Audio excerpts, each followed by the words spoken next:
Hey guys, this is Mel, and I'm here to talk about Supernatural episode 1213, titled Family Feud, which premiered Thursday, February 23rd, 2017 on the CW. So guys, huge spoiler alert. If you haven't seen the episode first, go check that out before you come back and see what I have to say about the episode. Otherwise, my other video reminders are up on screen right now. But with that all said, guys, let's start with the 10-minute clock, and let's begin with what happened in this episode. So timeline-wise, I'm not really sure how much time has passed, but it has to be enough time has passed that Mary can still use the excuse that she's resting from their encounter with Remiel. So maybe it's been a few days, but it definitely doesn't seem like it's been a while, or at least a week. I don't think so, without having that excuse not make any sense. So anyways, the huge episode reminder for the episode has to be the family dynamics. We get the family dynamics with the Winchesters, we get them with Crowley's family, and then we also get them with Lucifer's upcoming family with Kelly and their Nephilim child. So there's that. Episode breakdown though I kind of picked up 4 different storylines that kind of happened in this episode. The first one had to deal with the main case that Sam and Dean dealt with, which is the starship's ghost. Second one deals with Kelly Klein escaping death by angels. Third one deals with Lucifer's imprisonment by Crowley. And the fourth one deals with Mary's alliance with Mr. Ketch from the British Middle Letters. So, based with the first storyline, you get Sam and Dean recruiting Rowena to find Gavin McLeod, aka Crowley's son, who was brought back from the past by Abaddon in season 9, and they call him Rowena because Crowley refuses to do so. In the end, they find out that Gavin's beloved Fiona is the vengeful spirit because she met a very untimely death when she snuck aboard the Star when she believed that Gavin had left without her, but instead Abaddon had taken Gavin to the future. So in the end, Gavin agrees to return back to his original time to not only save Fiona the fate that she was given by being on the ship, but also to spare the lives that she had killed. So when Gavin returns to his past, he resets the original timeline. So there's that. Second storyline dealing with Kelly Klein has us introduced to Dagon, Remiel's sister. She's a princess of hell, if you will, with the yellow eyes and everything like that. And she has an invested interest in Lucifer's child, and she actually reveals to Kelly that she's having a boy.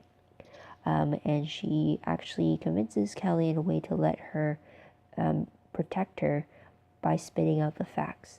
The good guys, aka the angels, want Kelly dead, while Lucifer, being an archangel, is the one who granted her the gift of life in another.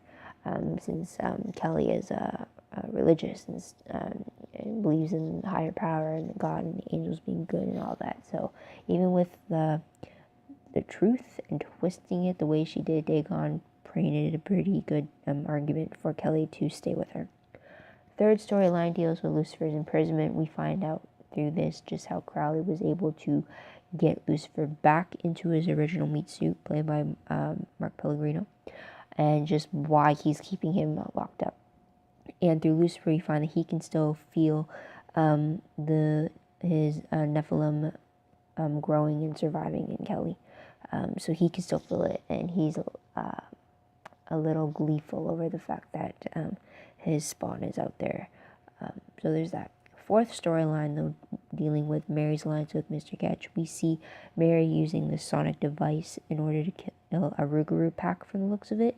And we also see Mr. Ketch telling Mary to distance herself from Sam and Dean, and saying that Mary's the best version of herself when she's a hunter. And it's something that Mary doesn't like hearing. Tidbit-wise, though, at the very end of the episode, Mary actually tells Sam and Dean about her alliance with the British Middle Letters, and they're just not liking it whatsoever, which I can't blame them for. End tally, though, we see Mary killing the Rougarou nest. We see 2 angels get killed by Dagon, and then all of Fiona's teacher victims were saved when the timeline was reset. So the case never existed after Gavin went back to his own time. So, moving on to what was the most shocking moment of the episode. I think now looking back on it, I'd have to say the most shocking part would be Rowena's acceptance of Gavin's decision to go back to his original timeline. In the end, we find out why she did all that, and that was to get revenge against Crowley for having to be forced to kill Oscar, the boy she loved more like a son than Crowley. But the fact that Rowena liked Gavin more than Crowley, obviously, in the fact I was surprised about that, but then the fact that she wanted to help him return home was also another surprise, because I thought she wanted him to stay so that they can get to know each other. So there's that. Moving on to the top 3 favorite moments, though, I would have to say that the first favorites I liked were all the different flashbacks we got, the old ones and the new ones. We got Lucifer returning to his original vessel, so that takes us to flashbacks to 1208, or the missing scenes, if you will, and we got to see how Lucifer's essence got back into the vessel of Nick, or aka Mark Pellegrino, and how he was already chained up and already prepped for Lucifer to take control of him again. Also, I like the old flashback we got of Gavin meeting Abaddon and having her taken back to the future, which took place in season 9. So that was interesting to get a revisit of that moment, if you will. And then we also later on got an old flashback, or I guess for us it's a flash, but old footage of Rowena killing Oscar back at the end of season 10 in order for her to do the spell to get rid of the Mark of Cain on Dean. So just seeing all those different flashbacks, or flashing back to a previous time for us, was very interesting to see, and I like moments like that. Second favorite for me has to be Sam and Dean sending Gavin back to his own time without any problems. I thought when Fiona showed up, she might cause a bit of a problem and kind of prevent them from doing the spell, but the fact that from the moment they enter the bunker with the intention of sending Gavin to the past or back to his timeline and have it not have any issues with it, that was surprising, but I'm glad that it went off without a hitch. So there's that. Third favorite moment, I have to say, would be Sam and Dean being united together against Mary when she brings up the British men of letters. You get Sam arguing over the fact that they don't trust them, especially after being tortured by them, and the fact that they believe in their own work method that they've done. It's done them good for many years already. The fact that they stood together despite the fact that it's their own mother that they're arguing against. So I really like that they stood their ground on their dislike for the men of letters, or the British men of letters, as well as they stood together against her when she defended them. So there's that. Moving on to the top 3 peeve moments. My only peeve was the fact that Mary is still working with the British men of letters. She's working with the same group that tortured her sons. She's working with the same group who almost risked their lives just so that they can get the cult, and yet she's still working with them just because they've helped her save a lot more lives.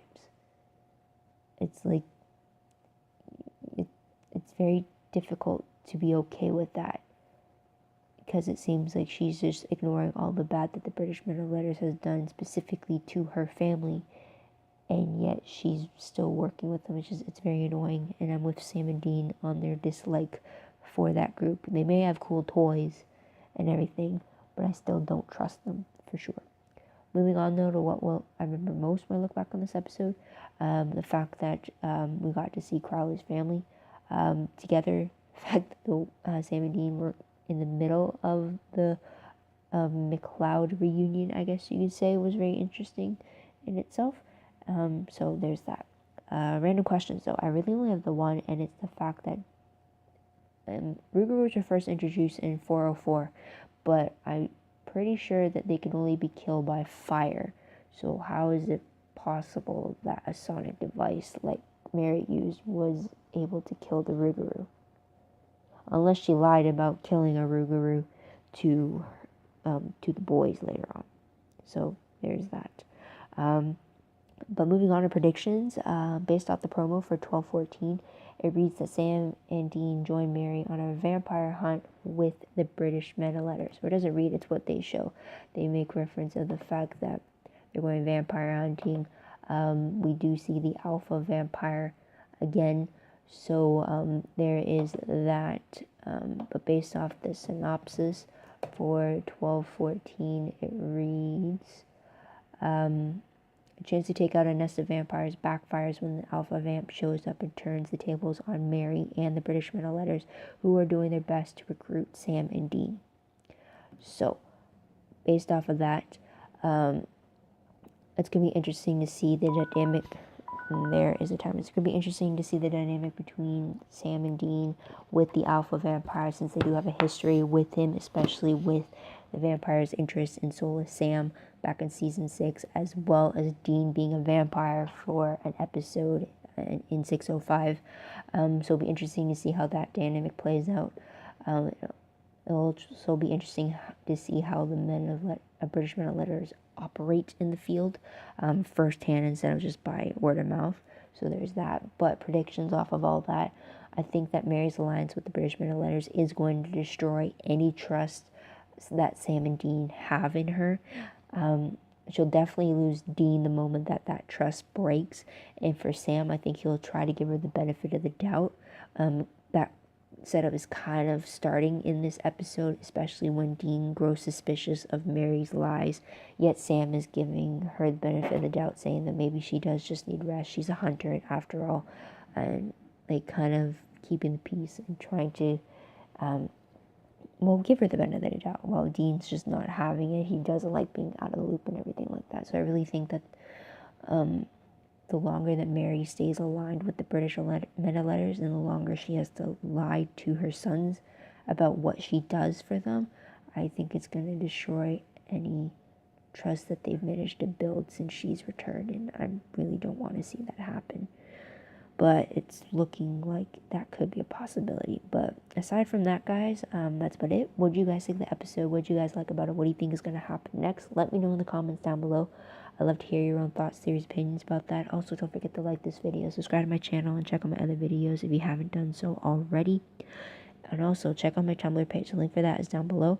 I read blog, promos, web clips, quotes, gifs, synopses, news, all that good stuff, all found in one place. So go check it out. My Tumblr page, it's also connected to my WordPress account, a little more organized, but it's a work in progress. But everything I post is connected to each other. So go check that out as well. If you want a detailed recap of the episode, a play-by-play, if you will, of what happened, or if you just need a reminder of certain things said, check out my Livejournal entry account. The link for that is down below. It will include my in-moment thoughts and any questions that came up during the episode. So go check that out there. I've previous recaps, I think, from season 6. So if you want to check that out as well. But that's about it, guys. So thank you so much for tuning in. I hope you come back next week to hear what I have to say about the next episode. But until then, guys, this is Mel. Wishing you all a great day, great week, wherever you are. Bye for now.